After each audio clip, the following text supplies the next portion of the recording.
Shruti 1 Block Food Impact Report. Shruti 1 Block Plus is widespread inundation. This situation stems from intense rainfall. Water release from the Jharkhand hills worsened the flooding. 13 mergers within Shruti 1 block are now submerged. Both seed beds and transplanted kharif paddy crops have suffered significant damage.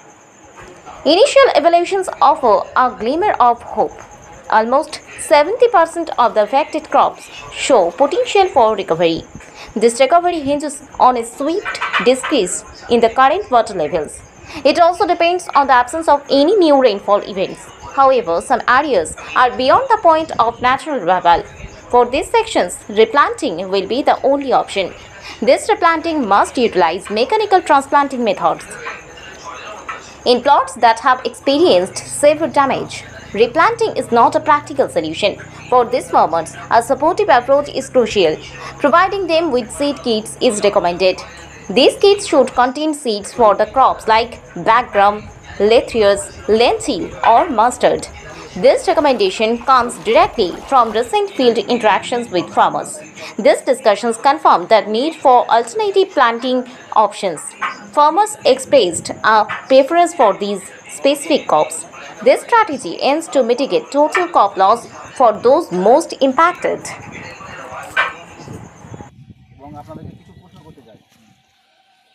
আপনার নাম? আমার নাম আব্দুল মালিক শেখ। আপনার গ্রামের নাম? সিদরি। আচ্ছা, গ্রামের নাম সিদরি। আচ্ছা, আপনি কতটা জমি ধানের জন্য ব্যবহার করেছিলেন? 15 বিঘা। 15 বিঘা। আচ্ছা, 5 মিনিট। আপনার নাম? বিশ্বজিৎ। বিশ্বজিৎ। আচ্ছা, আপনি কতটা ধানের জন্য ব্যবহার করেছিলেন? ধান চাষ 7-8 বিঘা। 7-8 বিঘা। আচ্ছা, একজন মহিলা চাষি, উনিও এসছেন। কিন্তু আচ্ছা, মাসিমা আপনার কি নাম?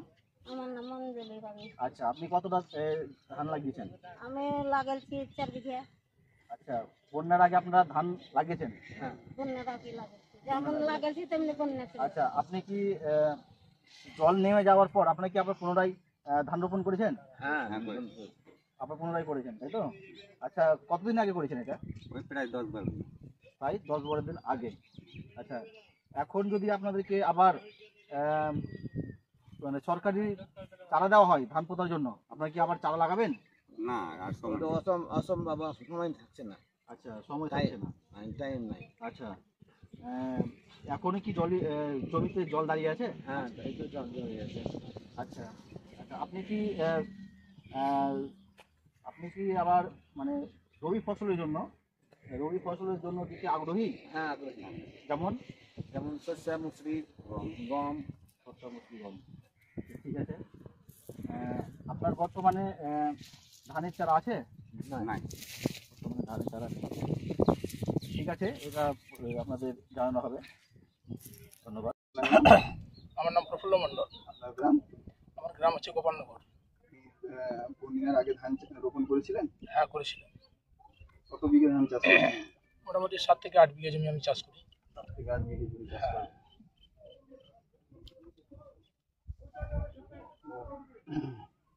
পানি নেমে যাওয়ার পর কি আপনি আবার পুনরায় ধান রোপণ করেছিলেন?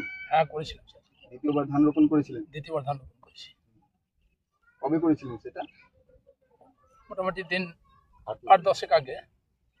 আপনার জমিতে এখনো জল দাঁড়িয়ে আছে? এখনো জল দাঁড়িয়ে আছে। দাঁড়িয়ে আছে। সরকার যদি আপনাকে চারা দেয় পুনরায়, তাহলে আপনি কি আবার ধান রোপণ করতে চান? না স্যার, এখন মোটামুটি ধান লাগানোর শেষ সিজন। এখন আর ধান রোপণ করলে সেরকম ধানের ফলন হবে না, কাজেই এখন আর ধান রোপণ করতে চাই না। বিশেষ করে আমি ক্ষতিগ্রস্ত হয়েছি, যে কারণে সরকার যদি কিছু আর্থিক সাহায্য দেয় তো খুব উপকৃত হয় বলে মনে করি।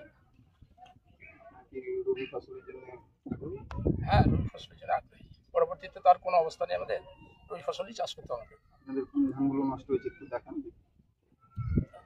ধানগুলো তুলে দেখান।